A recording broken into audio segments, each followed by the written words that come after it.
ਬੱਲੇ ਹੋ ਗਈ ਆਇਆ ਜਿਹਾ ਨਾਗ ਜ਼ਿੰਦਗੀ ਨਹੀਂ ਵੇਖਣਾ ਬੜਾ ਖਿਲਾਇਆ ਤੂੰ ਬੰਦਿਆਂ ਨੂੰ ਲੜਨ ਲੱਗਾ ਅੱਲਾ ਉਸ ਵੇਖ ਲਿਆ ਵੀ ਬੰਦੇ ਰੇ ਕੁਕੜਾ ਯਾਰ ਚਾਹੋ ਤੇ ਚਲੀਏ ਚੁੱਪ ਓਏ ਭਈਆ अस्सलाम वालेकुम इलाके आया आज नाग वेखा पर बल्ले बल्ले हो गई आया जिहा नाग जिंदगी नहीं वेखना बड़ा खिलाया तू ਬੰਦਿਆਂ ਨੂੰ ਲੜਨ ਲੱਗਾ ਅੱਲਾ ਤਾਲਾ ਬਚਾਇਆ ਹੈ ਆਇਆ ਜਿਹਾ ਨਾਗ ਜ਼ਿੰਦਗੀ ਨਹੀਂ ਵੇਖਣਾ ਬੜੇ ਬੜੇ ਨਾਗ ਵੇਖੇ ਆਇਆ ਜਾ ਆਇਆ ਜਿਹਾ ਨਾਗ ਜ਼ਿੰਦਗੀ ਨਹੀਂ ਵੇਖਣਾ ਬੜਾ ਇਹ ਭਾਈ ਜੀ ਪਹਾੜੀ ਬੰਦਾ ਲਾ ਰਿਹਾ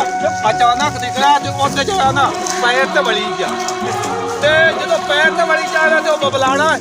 ਹਾਲੇ ਟਿੱਕਾ ਉਹ ਦੂ ਦਾ ਸਿਰ ਤੇ ਚੜ ਗਿਆ ਮੈਂ ਕੀਤਾ ਹਮਲਾ ਮੈਂ ਨਹੀਂ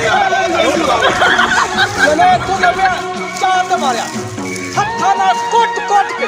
ਮੈਂ ਦੀ ਲੜੀ ਕਰ ਸਕਦੀ ਸਮਝ ਆਈਏ ਇਹ ਪਾਵਰ ਦੀ ਗੱਲ ਹੈ ਇਹ ਮੇਰੇ ਛੀਮਾ ਖਾਏ ਤੁਹਾਡੇ ਛੀਮਾ ਖਾਏ ਤਾਂ ਆ ਤੇ ਬਲਾ ਮਾਰ ਕੇ ਤੇ ਨਿਕਲ ਬੜੇ ਬੜੇ ਜਵਾਨ ਆਣ ਇਹਨੂੰ ਮਾਰਨ ਵਾਸਤੇ ਇਹਨੂੰ ਵੇਖ ਕੇ ਹੱਥ ਜਿਹੜਾ ਹੈ ਛੋਟਾ ਸੱਟ ਕੇ ਮਾਰ ਦੇ ਇਹ ਨਾਗ ਜਿਹੜਾ ਬੜੀ ਵਾਲਾ ਹੈ ਆਏ ਵੇ ਆਏ ਵੇ ਦਾ ਪੈਨੇ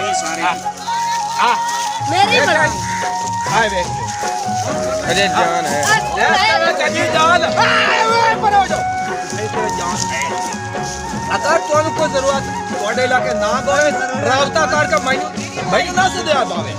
ਲੇਕਿਨ ਦੱਸਣਾ ਹੈ ਕਿਉਂਕਿ ਬੜੀਆਂ ਬਲਾਈਆਂ ਰਾਂਦੇ ਬੜੇ ਖਤਰਨਾਕ ਹੁੰਦੇ ਤੇ ਅਗਾ ਵਾਸਤੇ ਕਿ ਨਹੀਂ ਹੋਵੇ ਤਾਂ ਦੱਸਣਾ ਆਜ ਇਬਾਦਤ ਕਰਨੀ ਹੈ ਤੇ ਮਿਹਰਬਾਨੀ ਸ਼ੁਕਰੀਆ अस्सलाम वालेकुम